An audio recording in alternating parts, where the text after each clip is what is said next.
Napika ka na ba sa customer mo? Ilang beses mo na siyang kinausap at sinabihan na hindi ka nagpapautang pero siya try and try pa rin. Magandang araw mga kasari-sarites. Ako si Ate Tintin at syempre bago tayo magumpisa sa ating topic, sa ating real talk, ipindutin mo na ang subscribe button na yan at tayo nang magchismisan. Alam mo Sisi ha, yung mga mangungutang nating mga kasari ha, hindi talaga yan titigil hanggat hindi kanya naiisahan. Kaya, ha, iwasan mo na pag nagkukwento-kwento siya sa'yo, i-entertain mo pa siya. Number one yan na the best mong gawin. Huwag mo nang i-entertain. I-ignore mo siya. Kapag nandyan siya, kinausap mo kung anong bibilhin at pag sinabi niyang wala, aba, umalis ka sa kanyang harapan. Kasi ang mangyayari niyan, pagka nakipagharapan ka sa kanya, ang style niyan ha, magsasabi yan ng kanyang kahirapan. Magpapaawa effect yan. Aba, hindi ko naman sinabi mga kasari dahil ang buhay natin ay nasa masa nga na yung mga minsan mga customer natin ay hindi naman, kumbaga ang buhay nila ay medyo hindi naman ganun kaganda. Maging sa atin din naman kasi nga nasa masa tayo. Hindi rin naman masamang magkwento o di ba mag-share ng ating nararanasan. Pero dahil ikaw ay may tindahan at kilala mo na siya na pala utang, number one yan ang iwasan mo. Kasi baka ikaw ay madala niya. Imbis na hindi ka magpautang, aba, napa-oo kanya Sisi. At kadalasan niya ng mga style niyan mga kasari, minsan hindi naman yan magsasabi na mangungutang ka agad. Ang sasabihin niya, baka naman pwedeng pahiram ako o kaya pautangin mo ako ngayon, mamaya ko lang bayaran. O yung mamaya na yan, gasgas na yan. Sige lang siya ka mamaya, umabot na ng araw, kinabukasan, umabot ng isang linggo, sa susunod na linggo, naging isang buwan hanggang hindi na siya nagpakita sa'yo. Ang mangyayari niyan, kapag siningil mo siya, pahihirapan ka niya. Ikaw naman ang pahihirapan. Bakit? Pupunta ka doon sa bahay nila, tanghaling tapat, mag-aalay lakad ka. At pagdating sa bahay nila, maglalaro kayo ng taguan. Ay bakit? Hindi mo na siya mahagilap. Ha? Yung anak niya yung haharap sa'yo, sasabihin ng anak niya, wala daw si mama. Naranasan mo na ba yan mga kasari? At ito pa yung pinakamasaklap na kunwari magkakasalubungan kayo sa isang daanan.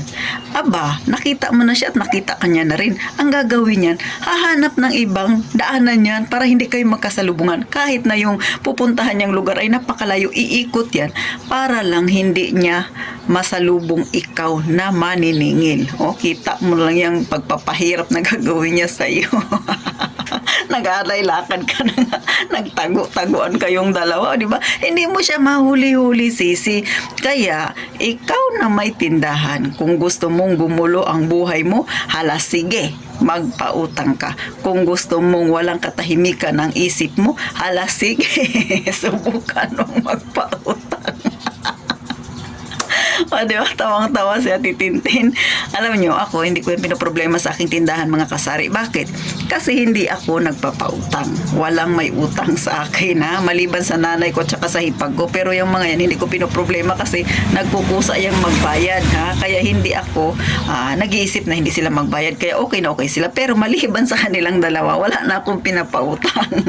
Pero yung mga ganyang style na yan, yung mga ganyang senaryo na yan, abay, kitang-kita ko yan sa nanay ko.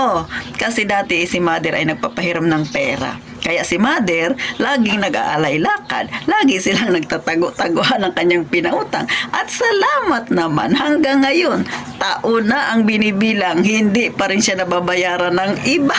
At yung iba mga kasari, ito at totoo ito. Namatay na lang yung mga pinahiram niya. Ilan na yung namatay sa tao na may utang sa kanya? 3. Pagkalaki-laki ng kanyang abuloy. Bakit? 1,000 ang utang sa kanya. Nag-abuloy siya ng 1,000. Kaya ikaw, kung ayaw mong maranasan niya na mapipilitan kang mag-abuloy ng napakalaking halaga, huwag kang magpautang. Di ba mga kasari? Ay, real talk ito, ha? Dinadaan ko sa pagtawa kasi tawang-tawa naman talaga ako. Kasi totoo yan, ha? Nagkakwentuhan kami ni mother, sabi niya, ang bigat naman kako ng aking abuloy dun sa isa kong pinautang. Sabi ko, bakit? Namatay na, libo yung utang niya. Pero sabi ko na lang sa mother ko para mapagaan ko yung loob. At least, nakatulong ka. At least, buhay pa siya na pakinabangan niya na yung inabuloy mo. Mga kasari niyo. Totoo yan. Bagamat nakakatawa yung ganyang senaryo, pero sa iba nating mga kasari, mag-comment ka dyan sa baba kung na-experience mo yan. Lalo na yung nag-alaylakan ka at nagtago-taguan kayong dalawa ng may utang sa'yo. Mapapera man yan, sa tindahan man yan, nangyayari talaga yung mga kasari. Kaya gaya ng sabi ko, kung gusto mong manatiling tahimik at payapa ang iyong buhay, iwasan ang magpautang. At least wala ka pang kaaway. Di ba? So, paano mga kasari? Sana kahit paano napangiti ko kayo sa Real Talk na yan. At sana sa susunod na vlog na Titintin, magkita tayong muli. At ikaw na nanonood na wala ka pa nakasubscribe, pindutin mo na yan, subscribe button na yan, para lagi tayo magchismisan. So, paano gaya nga ng palagi kong sinasabi mga kasari, mag-iingat tayong lahat palagi, mga kasari.